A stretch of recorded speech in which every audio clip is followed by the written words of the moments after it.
meet you. Nice meeting you. Thank you very much for this opportunity. Sure. I just want to talk about the new book, The Pursuit Economy.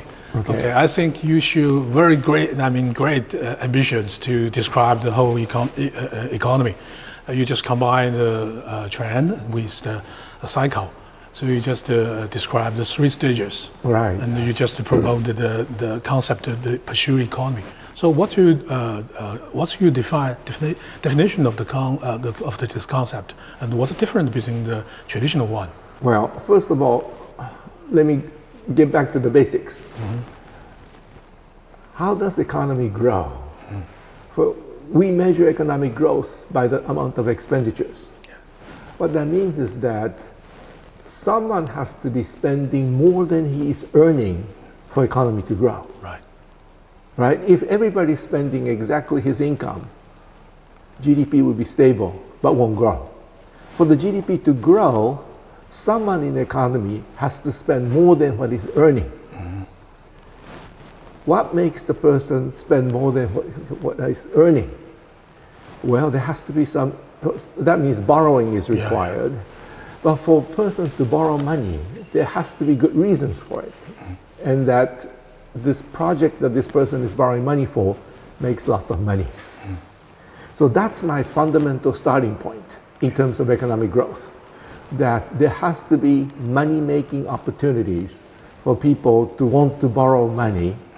And when these people borrow money and spend, they end up spending more than their income, and that's how the economy will grow. Yeah. So if you start from that point, how are these money-making opportunities created? And my observation as someone who was born in Japan, went to elementary school there, and then moved to the United States when I was 13. Japan was a very poor country when I was growing up there. But then moved to San Francisco, United States. Wow, it was doing very well. Everything was beautiful. But just 10 years, by 1977, 78, Japanese companies were beating American companies left and right. Yeah. And so many American companies went bankrupt. So then the Japanese became the top guy in the world for 20 some years. And then I'm in Japan now, working for the Nomura Investment Bank. Mm-hmm. So I looked at the pattern of these basically four countries, Japan, US, Taiwan, South Korea, and China. Yeah. And says, wow, every country seems to go through the same process. Yeah. So I tried to put that thinking together with this fundamental notion that you have to have money-making opportunities for economy to grow. That suggests to me that at different stages of economic development, the amount of money-making opportunities changes. Yeah. That's my fundamental observation. In what I call the urbanization period, or in what I call golden era, there are plenty of money-making opportunities. Everybody wants to borrow. Interest rates are relatively high. People hopeful because they think they can make a lot of money. But once you reach a certain level where someone else, some other country, you can make more money than at home, then the things begin to change. And that's what I call the pursued economy. Pursued economy means the return on capital is higher abroad than at home. And once you reach that stage, the businesses have to change their mindset completely, but the governments also have to change their mindset completely, because the usual policies do not work. The kind of policy that worked well during the golden era might not work very well in the pursued era. Yeah, I got it. So in your context, you think all the developed countries are already, most of them are pursued economy, right? Yes. Okay. So you just define three stages of the growth model. So now we're talking about the business cycle. Okay, you just give the four scenarios. Scenario 1 and scenario 2 is very traditional. You use the monetary or the physical policy, you can handle that. But especially in the pursued economy, in the scenario 3 and the scenario 4, so it's maybe the monetary policy in vain. So you just recommend other, especially the fiscal policy. What's your point of view of that? So for the benefit of the people who are watching this program. Let me explain what those scenarios are first. If you need borrowers to get the economy to move while someone is saving money, if someone is saving money, someone has to be borrowing money to keep the economy going, right? If everybody saved money and no one borrowed money, the economy will collapse. May I just interrupt a little bit?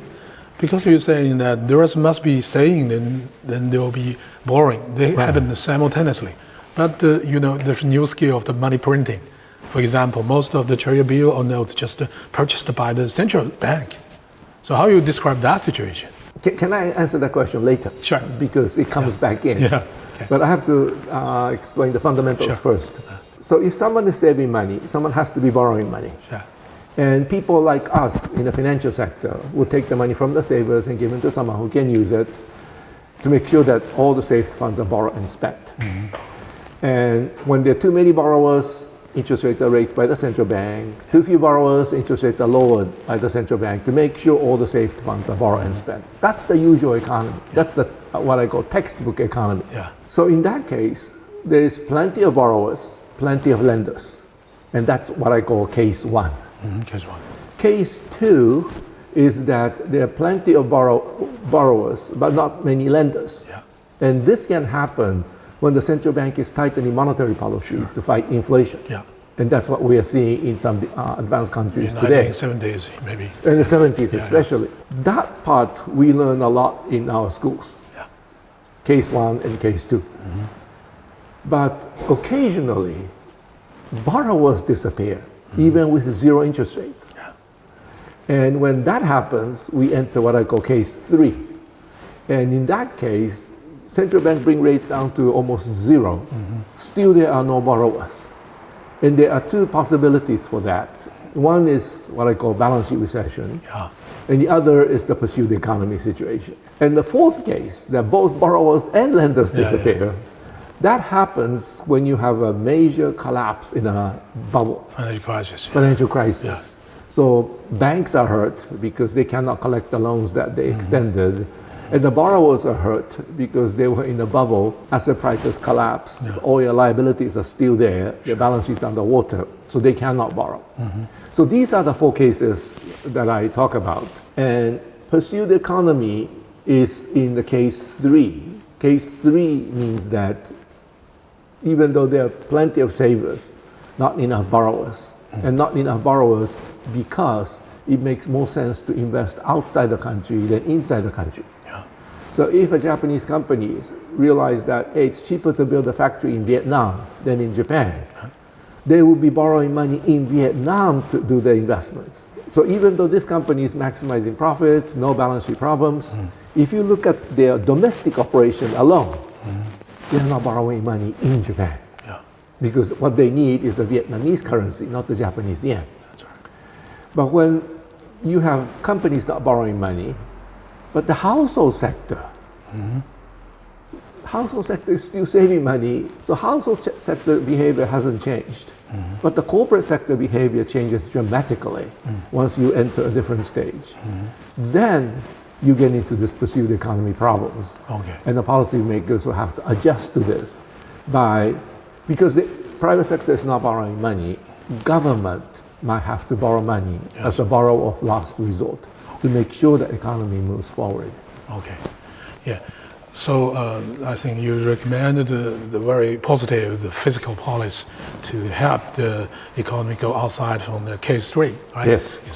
But you can see that you just give a different example. For example, after the collapse of the real estate bubble back to 1990s in Japan, and after the 2008 the subprime crisis in US, the two governments, the authority used totally different fiscal policy to help the economy. So you think that Japan, the case is, maybe the stimulus is not enough, but in the American case, you say maybe it's okay. So that will bring different result, right? Right. Okay.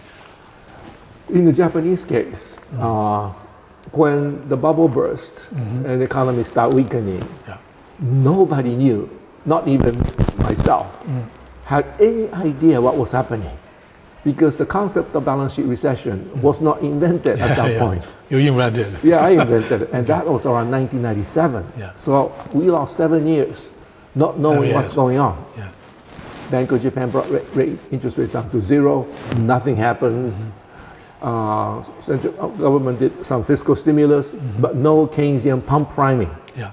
That never happened. Every time you put in the fiscal stimulus, Japanese economy responded. Yeah, responded. But when they stopped that, it collapsed again. That's right. Yeah. Whereas what we learn in universities is that if you put in a big fiscal stimulus, that becomes a pump priming.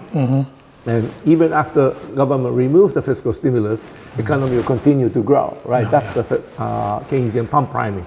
That never happened. So people were really lost. When you go to a hospital and the doctors cannot tell which disease you have, you become very worried, right? Yeah. And that was basically the Japanese situation for a long time. So one doctor says, let's try this. Other doctor says, let's try that. Structural reform, this and that. So they tried lots of structural reform policies. None of them worked. Okay. You fix the banking system, economy is still very slow. Then we finally found out that this is a balance sheet recession. It's a very different kind of recession we never studied in economics. And in this case, private sector who were in the bubble borrow lots of money. Yeah, yeah. They just want deleveraging. Exactly, a lot of leveraging. And once the bubble collapsed, all your liabilities are still there. Asset prices are down here. The balance sheet's underwater. Everybody start repairing balance sheets all at the same time. They're all doing the right things. None of them are doing the wrong things. But when everybody does this thing at the same time, It's compensated. there's nobody borrowing money, everybody's saving money, even at zero interest rates. Then the economies are collapsing. So once I put this all together and try to tell the world that, hey, we have this disease called balance sheet recession that we never studied in economics. At the beginning, most people were very suspicious. Yeah. I mean, as a former doctoral fellow of the Federal Reserve, I've been going to the Fed to give seminars free of charge because they gave me such a nice fellowship when I was a graduate student. And whenever I talk about balance sheet recession, I was bashed. All the Federal Reserve staff, you're talking nonsense. No, that's a Japanese problem. We'll never have this problem in the United States. But 2008, US fell into balance sheet recession. And suddenly they realized that, oh my gosh, this is what Richard Koo was talking about. Yeah, maybe the guy's right. Right, and Bernanke actually read my book. Okay. And realized that, oh my gosh, this is what we have. So US was able to learn from the Japanese experience and put in the fiscal stimulus. Yes. So remember Bernanke in congressional testimonies saying, we don't want to fall off the fiscal cliff. That's basically saying we have to maintain our fiscal stimulus. Now, that was still far from enough, but still far better than nothing. And that's how US recovered from the subprime crisis-driven balance sheet recession much faster than Europe. And the Europeans, in spite of my repeated warnings, the top guys, Mr. Schäuble in the German Treasury, basically, finance minister, refused to believe that this is balance sheet recession. Kept on saying this is a structural problem. And as a result, Europe could not put in the fiscal stimulus. And so Europe suffered far longer than the United States. It took almost 10 years to reach the same GDP as before 2008. US was able to get there in less than 5 years. So those are the differences between Japan, United States, and Europe. Sure, I still memorize that in the time of the financial crisis back to 2008. The John Paulson, I mean, the treasury guys just kneel down to the Speaker Pelosi to give me a huge amount of money. But after this pandemic, you can see that the fiscal policy, the stimulus package is so huge. It's a lot of infrastructure construction projects, something like that. So maybe this is the reason why the Americans recover so quickly, because they just already treat the balance sheet recession very quickly. Yes, I think that's a large part of it, compared to Europe, for example. Europeans were still worried about balance sheet recession when pandemic hit. Yeah. But Americans are mostly finished with the balance sheet recession. Yeah. So they were able to move forward faster. Okay, that's great. So now we turn to Japan's case. So we already noticed very impressive performance of the stock market and the real estate and the inflation rate in Japan, especially last years. So what do you think is kind of the recovery from this so-called balance sheet recession, or just another round of bubble? And what do you think about the role of currency depreciation in this kind of recovery? Well, I must say that all of this have a lot to do with the currency depreciation. Yeah. Because Bank of Japan, believing that monetary policy can solve all the problems, like other traditional economists, kept on this very easy monetary policy, extremely easy monetary policy. Yeah. Whereas all the other central banks around the world, seeing the inflation coming, raised interest rates. Yeah. Bank of Japan kept it very low, and as a result, yen began to depreciate. And when the yen fell so much, many foreign investors who kind of written off Japan Yeah. for so many years suddenly realized that, wow, things in Japan are so cheap. Yeah, like Warren Buffett. And Warren Buffett and very many others. Yeah. But they have told their final investors, we are not interested in Japan because Japan is in such a sad shape. Yeah. So now they needed an excuse to come back to Japan because the Japanese equities, Japanese real estate are so cheap. Yeah. So they invented a lot of stories that suddenly Japanese companies are doing very well. The structural reform actually worked. And so those were the reasons to come back in to the Japanese market. But those of us sitting in Japan, nothing much changed, changed. right? Yeah, it's just everything is same as before. Okay. But the same as before is actually far better than what a lot of foreigners were writing about. Oh, okay. We had very stable prices. People could plan ahead. Our products are still doing very well around the world. Okay. Many companies still need Japanese components to finish their iPhones or whatever. People are generally quite happy, and things were cheap. So we had actually quite a nice setups. But because some policymakers, particularly under Prime Minister Abe, said inflation has to be higher, and once the inflation is higher, GDP will be higher. Yeah. I thought that was, I must say, not appropriate. But those guys basically dominated the Japanese policy thinking. Yeah. So that forced the Bank of Japan to keep rates very low, Yeah. pushed the yen lower, and a lot of foreigners came in. That pushed the stock prices higher, real estate prices higher, as you mentioned. Yeah. But how about the average Japanese people? Okay. They are not happy They're not with happy? this situation, not at all. Okay. Because prices are going up, Yeah. and prices are going up because the yen is so weak. And Japan has to import all this food and fuel from outside. Yeah. Those prices have also gone up. Okay. So you mentioned that Japanese economy is doing well. We had 2 consecutive negative growth, the GDP. GDP, okay, 2. And the government got so worried that they start talking about another fiscal package, tax cut and things like that. If you do such a large monetary easing, and you still have to do fiscal stimulus, that shows that the monetary policy wasn't working, Okay. right? So it only worked through the exchange rate channel, not from the domestic channel. Okay. But because the foreigners came in, share prices went up. Of course, some people felt richer as a result, and they spent a little more money. So that part was there. But overall economy, the fact that we had 2 consecutive quarters of negative growth, together with the need to have another fiscal stimulus, suggests that for domestic economy itself, is not doing all that well. But compared to what foreigners were saying about Japan for the previous 30 years, actual Japan was much better. Yeah.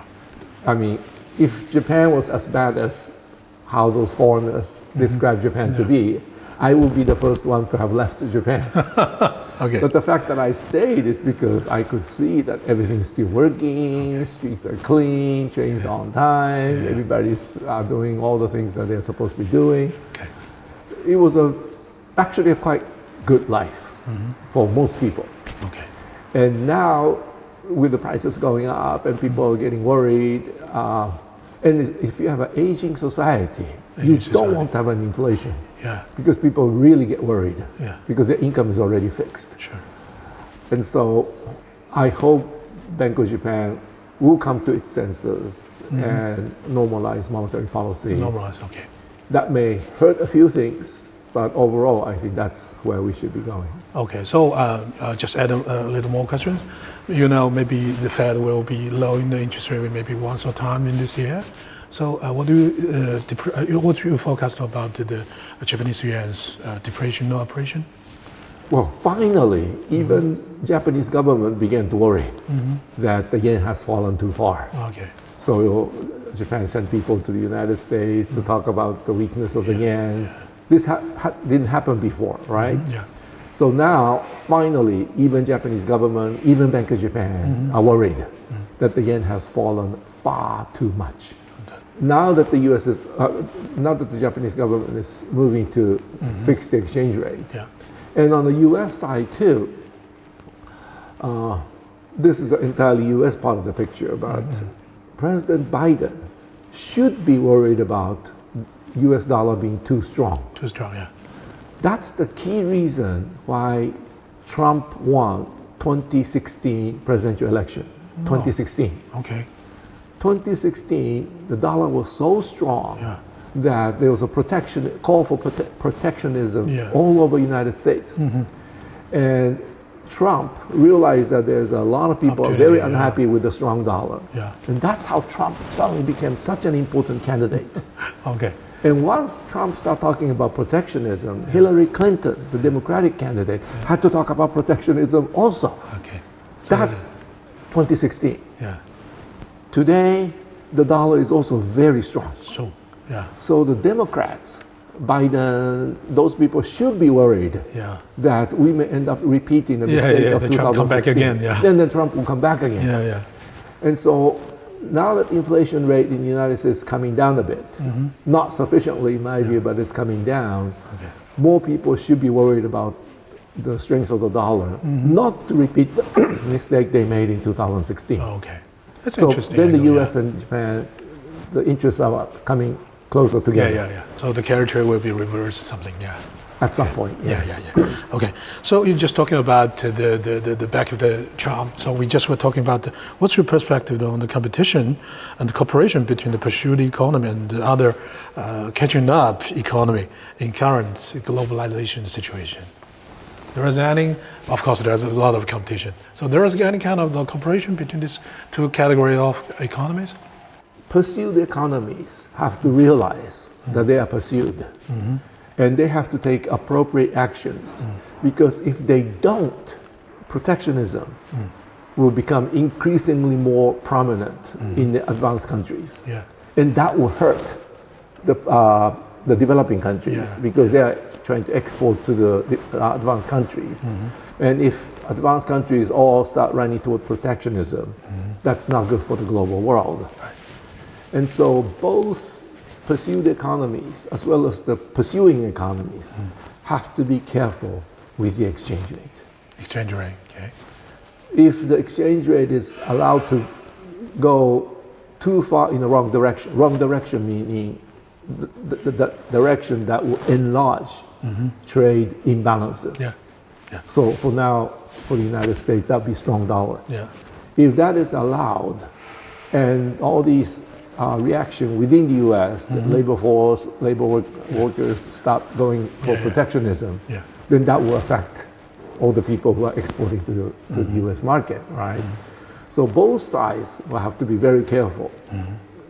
U.S. side should not allow the dollar to strengthen too much, and the pursuing economies, that may include China, of course, should not allow the exchange rates to fall too much to make sure that the number of people who once protectionism in United States and Europe do not grow to a point where this free trade system is destroyed. Yeah. So you just put a very, very important emphasis on these currency exchange rate.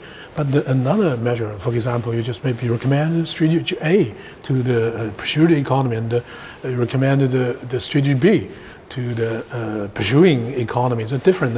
I mean, maybe the pursuing economy may put more emphasis on the innovation, education, something like that. And the pursuing economy may be focused on the, how can I say, the exchange rate and other issues? Well, so pursued economies will have to really revamp its educational system. And that's one thing the United States failed miserably. In a golden era, you're not pursued economy yet, you're in a golden era. It's the manufacturing that helps the economy grow. And to work in a manufacturing factories, you don't have to have a very high level of education. That's right, So when manufacturing is leading the job creation, everyone in the economy benefits. Even with those with relatively little education, they benefit also. So everybody benefits, and that's why I call it that's the golden era. Blue collar even. Blue collar people will benefit as well as the white collar people. But once you are in the pursuit phase, where manufacturers are moving their factories abroad, then if you have limited education, your job opportunities become smaller and smaller. And you have to have a lot more education, a lot more knowledge, experience to move up on the jobs ladder. But Americans in the 1980s realized that, as I indicated earlier, Japan was chasing the United States and the US was losing so many companies left and right. They did a lot of things to encourage more investors, more companies to invest in the US. That's deregulation, lower taxes. Those were all very helpful. Reagan's economy. Yes, Reaganomics, they call it. But Reagan forgot to do one thing, and that is to increase the level of education in the United States. And 40 years later, we are paying the price of that mistake. They should have also increased the level of education so that the people will have better job opportunities in this new environment. That part, Europeans have done relatively well. Japanese have done relatively well, keeping the educational levels from deteriorating. Whereas the Americans, they didn't do much on education, and that's why they're suffering 40 years later.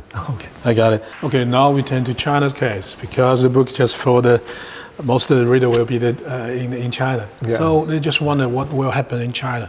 In this book, I memorized one phase you just talking about, very important. In the next next decade, China have no space to make any mistake. So a lot of challenge we already know. So what's your recommendation? I mean, the policy combination for China is also already popular for the normal people. Well, as you know, China faces lots of challenges. One of them, of course, is the possibility that China may fall into balance sheet recession. And what's happening to real estate market and the population taken together. It's very difficult to convince a lot of people in China that real estate prices will continue to go up. But if people don't think real estate prices will continue to go up, they won't borrow money to invest. But if they don't borrow money to invest, but a lot of Chinese people are still saving money, but the people who used to borrow that money are no longer borrowing it, then the economy will fall into what I call balance sheet recession. And if that happens, and in parts of China I think it's already happening, government has to be the borrower and spender of last resort. And I think government is beginning to play that role. I wish that that part stays, or government should do more to assure people that, hey, this is balance sheet recession. Private sector is doing all the right things, which means government cannot expect private sector to change its behavior. In that case, the government will fill the gap, and that's basically the fiscal stimulus. But that alone is not the whole solution, unfortunately, because even before that, before the bursting of the bubble last year and year before, a lot of Chinese companies were not borrowing money from around 2016 to 2022. And if household sector is borrowing, saving, but the Chinese companies are not borrowing, then you have a balance sheet recession-like situation. Yeah. And during this whole period, government was borrowing money, especially the regional government, to keep the economy going. Sure. But as a result, by the end of 2022, if you look at the general government deficit, not the central government, but the general government deficit, total government, budget deficit was already 7 to 8% of GDP. So if you have already 7 to 8% of GDP before the beginning of balance sheet recession, and then you have balance sheet recession to cope with, and you need another, let's say, 5% GDP fiscal stimulus, the total number will be 12% of GDP. And I'm sure that's one of the reasons why so many people are still against government putting the fiscal stimulus, because the budget deficit of the general government is already so large. Yeah, and the debt ratio is pretty high. I don't like this concept of debt ratios. Okay. Because those of us in the financial industry, we can create debt any way we want. Okay. So-called structured financial product, from final saver to final borrower. Yeah, it's through shadow banking system. Yeah, there are a lot of players. If you add the debt of all these guys, it's a huge number. So you're saying the debt ratio is not big, is not important in that, right? Yeah. At the end of the day, there's only one borrower. At the end, there's only one lender. Okay. But in between, there are a lot of debts and a lot of assets. Okay. And then the numbers could be very large. The debt is not big, so just And furthermore, how the debt was created is far more important than the size of the debt. If the debt was put in for productive products, productive projects, then the debt is a good thing, not a bad thing. Because as I said at the very beginning, for economic growth, you need debt. If no one's borrowing money and everybody's saving money, economy won't grow, right? Someone has to be borrowing more than his income for economy to grow, as I indicated at the very beginning. So debt is not something bad. It's something essential if the economy is to grow. The question is whether the debt is used on the good projects instead of bad projects. If it's a bad project, then everybody loses. Those are the issues that I think China is facing, that budget deficit is already pretty large before the bursting of the bubble. But once the bubble bursts, then you enter balance sheet recession. But the budget deficit is already so large, and so there will be resistance. But we had this resistance in Japan also, 1997 in particular. And people say, oh, the budget deficit is too large, the debt is too large, that argument. So, and the IMF, OECD, who know nothing about balance sheet recession at that time, they understand that now, but in those days they didn't. They told the Japanese government to cut the deficit. And I was already advising Prime Minister Hashimoto at that time. I told Prime Minister, don't cut. If you cut, the whole thing will collapse. But, I'm just a private sector economist, not even Japanese, and all these big shots from around the world, IMF, OECD, told Japan to cut. So he listened to that, and the whole economy collapsed. It took Japan 10 years to come out of that one policy mistake in 1997. So I hope China won't make that kind of mistake. Okay.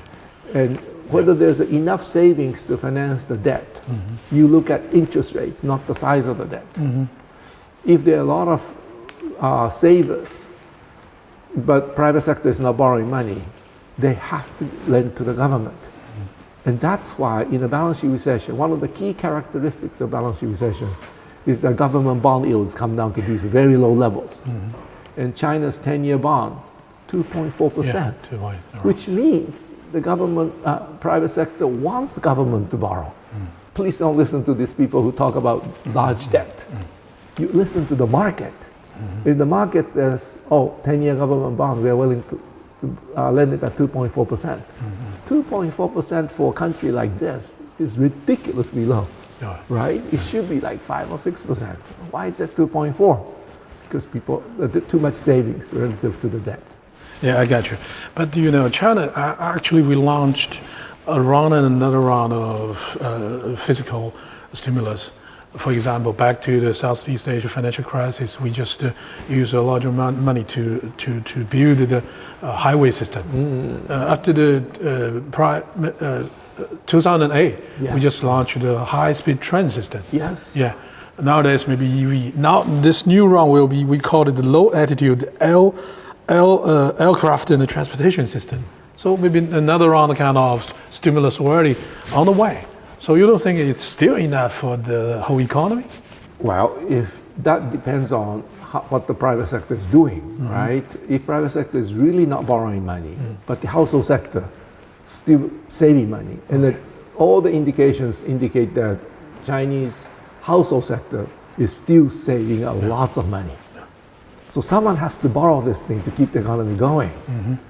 And so I would recommend that Chinese government put together the best and the brightest people like you into a committee and ask them to come up with a project. What's the best project for the future's growth, right? Exactly. Yeah. Anything that earns more than the social rate of return of 2.4% should be put into place.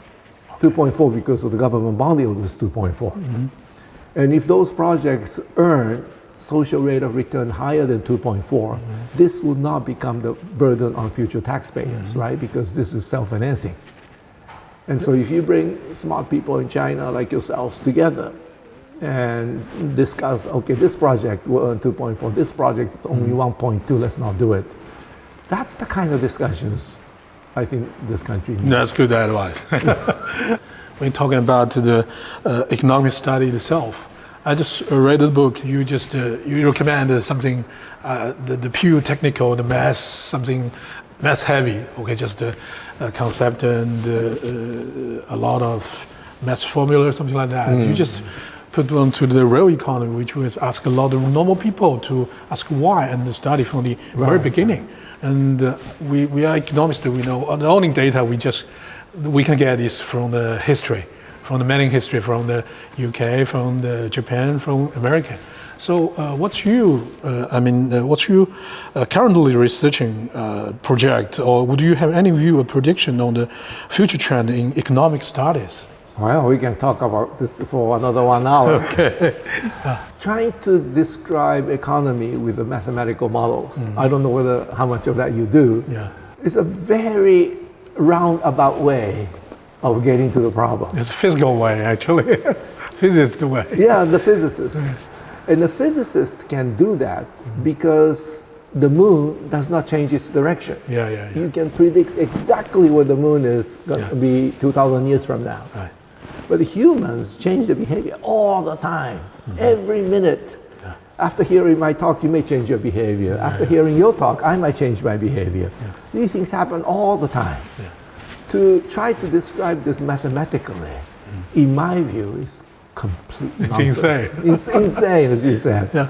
But that doesn't mean we don't have to be, we throw away all our scientific methods, because medical science, human beings, it consists of billions of cells, and they're all moving in a different direction all the time. But once you observe certain patterns, you know how to cure this disease. And I think economics should be learning from medical science, not physics, because we can learn a lot from all the numbers we already have. And so I recommend that government should be more careful with collecting numbers, especially those borrowings that goes to real investments, not to buy houses or stocks. Those borrowings do not add to GDP, but these borrowings add to GDP. But no government is collecting the distinction between the two. And I wish Chinese government or US government will collect this data from the banks, asking banks, okay, what is this borrowing for? Is this for buying properties or for real investments? Because that number will be very, very useful. And the other thing I'm really concerned about is whether free trade will survive. Free trade, With this much tensions already in the system. And people like Trump coming up and openly against free trade, if he becomes the president again, you know, free trade could be in big trouble.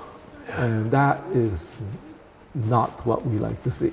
So I wish economists become more realistic about what has, I mean, in the free trade we learned that free trade always benefits.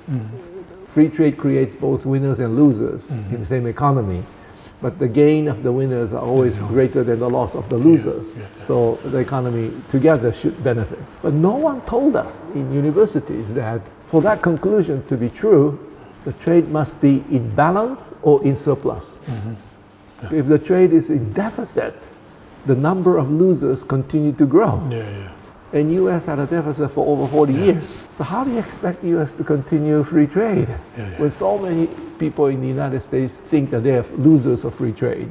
So we have to stop this. And collectively, Asian countries keep the exchange rate from falling instead of pushing it higher. I think that would be very useful to limit the number of people who consider themselves losers in the United States. And that will keep the free trade from being destroyed. Okay. So, Mr. Koo, I wonder what your point about India's economy and the growth momentum is still there? Yeah. Well, India, I think it's finally coming together. It got its act together, as it were, so that many foreign companies are now finding India to be a good place to invest. That was not the case 10 years ago, 15 years ago. India was a very difficult place for foreign companies to do anything. Now it has fixed some of these legal issues and infrastructure issues. However, I have been to India a few times, and in the cities, India is great. It looks great. Once you go to the countryside, you see something completely different. Of course, most Indians still live in the countryside. And for that country to get its act together, not just in the cities, but bring all the people in the countryside for economic growth, that may take a while. And that's, I think, a big difference between China and India. In China, even in the countryside, people who have opportunity to study will study very hard and try to catch up and move higher. That is not the case in the countryside of India. In that sense, even though India has just a large population as the Chinese, the amount of people who are really up to support economic growth, that proportion may be much smaller than in China, where even in the countryside, the kids are studying very hard. That is not what you see in Indian countryside.